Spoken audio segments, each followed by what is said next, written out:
Hey guys, yeah, welcome. I am very excited about this segment. We're going to talk to Pascal Prinz joining us from Switzerland Tourism. Welcome, sir. How are you? Thank you so much. Great to be here on the show. Love the energy, and I love your Swiss cowbell. I think that's always a great start. You saw that already, Start the day with a Swiss cowbell. Yeah, it's absolutely. fantastic. I was going to point that out to you, but I guess somebody showed you already. Yeah, that's how we start our day every single day with the Swiss cowbell. But we're going to learn a little bit about Switzerland. I love to travel. I've been through most of Europe. Unfortunately, I haven't been to Switzerland. So tell us, to start things off here, what's new in Switzerland? Yes. So first of all, you all trade a lot here at the studio, here at home, in the office, when you watch this on a plane or at the gym. You trade a lot, you work a lot, and don't work yourself out too much. Absolutely. Take a vacation in Switzerland. There's so much to see. For instance, we have the largest chocolate fountain that will be opening up in Zurich next year. Lots of amazing hiking. There we go. Guys, can we get a picture of that? Is it actually in Zurich? It is just outside of Zurich. Yeah. And there we go. Perfect. So your wildest chocolate dreams, ladies and gentlemen, are coming true. And this is going to be 8 meters high or 26 feet. Lindt opens the home of chocolate in Zurich, and it will be fantastic. An actual chocolate? Yes, absolutely, with an interactive exhibit, and yes, absolutely. If Neil goes to Switzerland, he might be swimming in that fountain, but no, that looks fantastic. Yeah, continue. Then I learned that you're a skier, so Brendan, I have a recommendation for you and for everybody at home. There is a new offer in St. Moritz, actually, called Ski and Sleep. So if you stay at one of, beautiful picture here of the Swiss Alps and St. Moritz. If you stay at one of the 45 participating hotels, you will get a daily ski pass of only $45 US or 60 Canadian dollars. So these are very, very competitive rates, also in comparison with North American ski destinations. So Switzerland is definitely closer and also more affordable than you might think. And just in comparison, what is the actual season over there versus what we may be used to here? Yeah. So Switzerland is really a year-round destination. So take your wife, take your friends, take your dog. Everybody will be happy all year round. Obviously now we're excited for winter, but also spring, summer, fall. It is really a year-round destination. Fantastic. Let's continue. How do we get there? Is it easy to get to Switzerland? Absolutely, very easy. So taking the example here for North America, we have over 130 direct flights into Switzerland every week. So every major hub connects you. Going to Switzerland, very easy, direct flights, and the same goes for the Asia Pacific region, or of course also within Europe. Personally, I always enjoy when I get to fly Swiss, the outstanding service, and they always feature a region, so a canton of the month, so you already get to taste some local dishes, some local food from a particular canton, as we call them, and I really always enjoy that. Fantastic. I have actually flown on Air Swiss, and it is, I have to reiterate, that's a fantastic airline. Highly recommend it.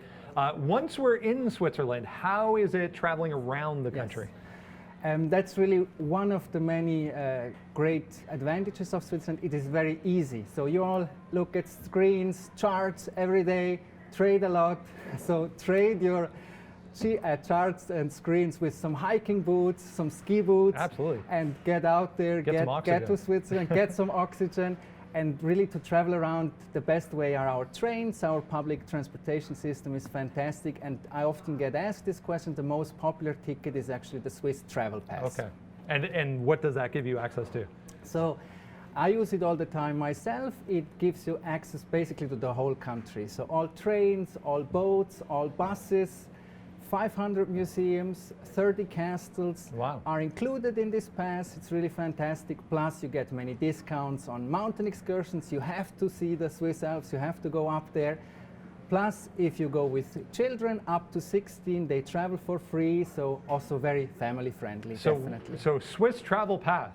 Remember that one, guys. Can we go back to that train picture? I want to know what type of train this is and how do we get on it, because it looks amazing. Yes.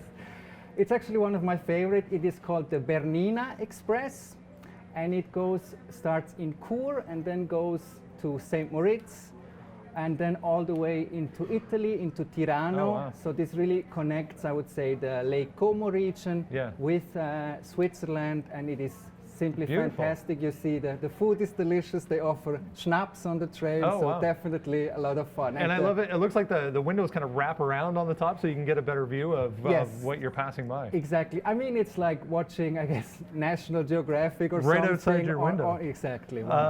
So why Switzerland? Many reasons. I would say for you here, all the traders, Switzerland will relax you. It will give you peace of mind, it will give you stillness, and it will give you a lot of energy. You all have long days, you trade a lot. I grew up in the Swiss Alps, and I can assure you, you will come back and say, wow, Pascal, you were right, I had an amazing time, I feel energized, I feel inspired. Plus, here you get some more shots, beautiful.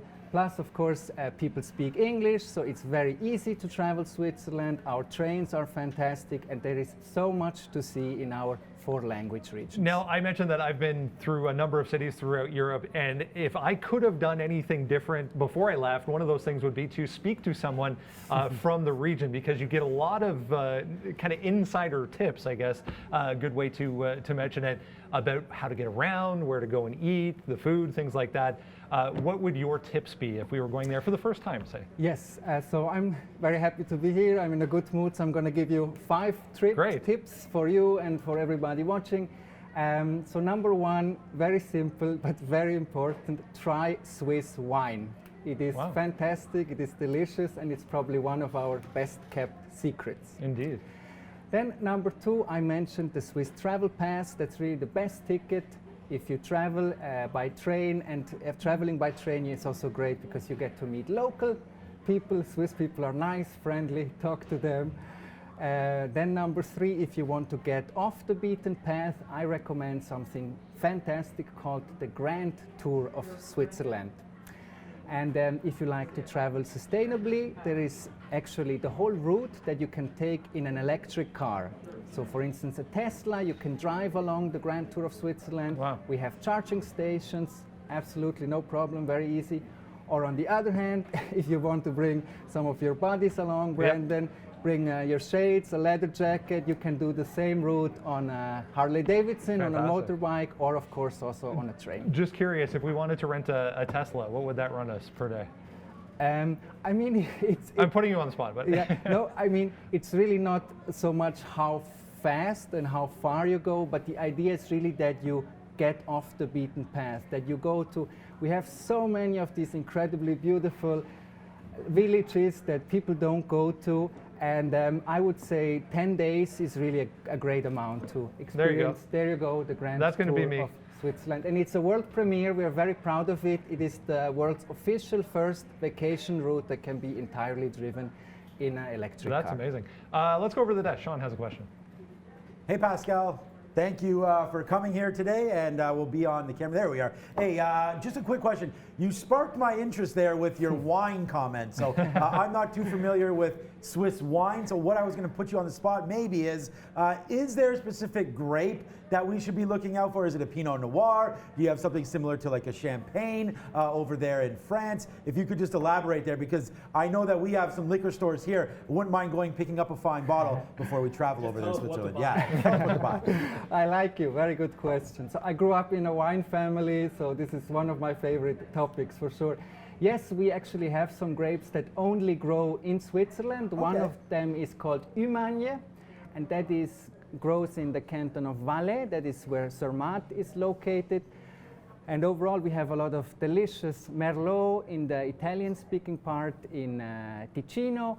And then I would definitely also recommend that you go to Lavaux. That is a World UNESCO Heritage Site that is close to Lausanne. It's where the Montreux Jazz Festival takes place, and I can assure you, you will love it. Your wife will love it even more. Oh man, you said it right there, right? The wife will love it more. That's what matters. I mean, that picture that we have up, I'm getting hungry. We got some cheese there. We got some wine. You know what? Let's hurry up and get the show over so we can enjoy some of this here. Thank you, Pascal. That's it from the desk here, but a great segment. I'm loving this. You've struck a chord, I think, with all of us when it comes to the wine. If we had to compare it maybe to a region or a climate, is there one that you could kind of just pull out and compare it to when it comes to wine? In Switzerland, Yeah. yes, I would definitely recommend going to Ticino, that is the Italian-speaking part, and I would go to Lavaux, which is near Lausanne, Montreux, but then there are also near Neuchâtel, there is, for instance, Œil de Perdrix, that is also a grape that is very particular from this region. And I would really make it a tour across Switzerland, and your goal is a great one, explore Swiss wine. Absolutely. That makes a fantastic itinerary. A great goal for anyone. I highly recommend it. Switzerland's not really, when we have conversations about traveling and where you want to go and where you've been, things like that, Switzerland doesn't seem to come up a lot. Is it actually a popular destination? It is very popular, absolutely. Just taking the example here for Canada, we have just achieved the best results actually in 25 years. So we had a 10% growth last year, and we're very happy and proud of that. The same goes for the US. Also there we had a 10% increase last year. So yes, Switzerland is very popular, and of course we are very excited about that. There is so much to see, there is so much to explore.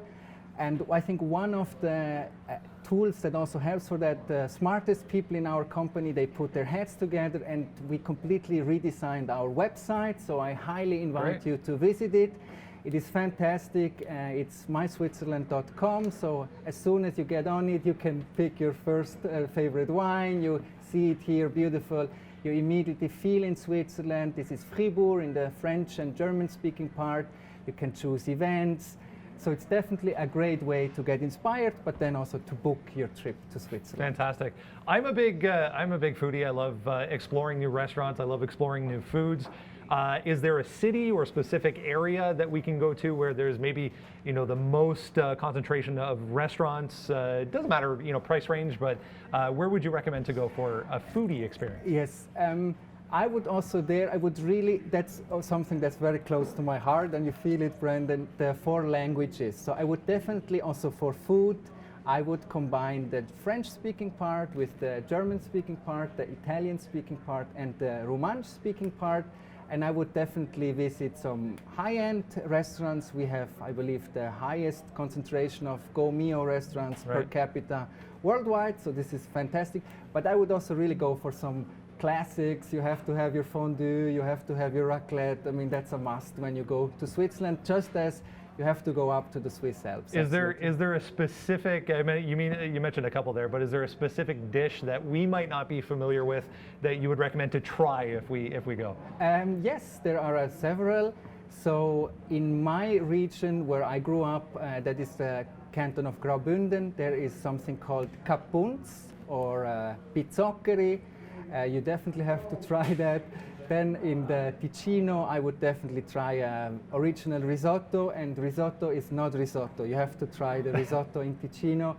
And then definitely also in the French-speaking part near Lausanne, Vevey, Montreux, there are really fantastic restaurants there. Great stuff.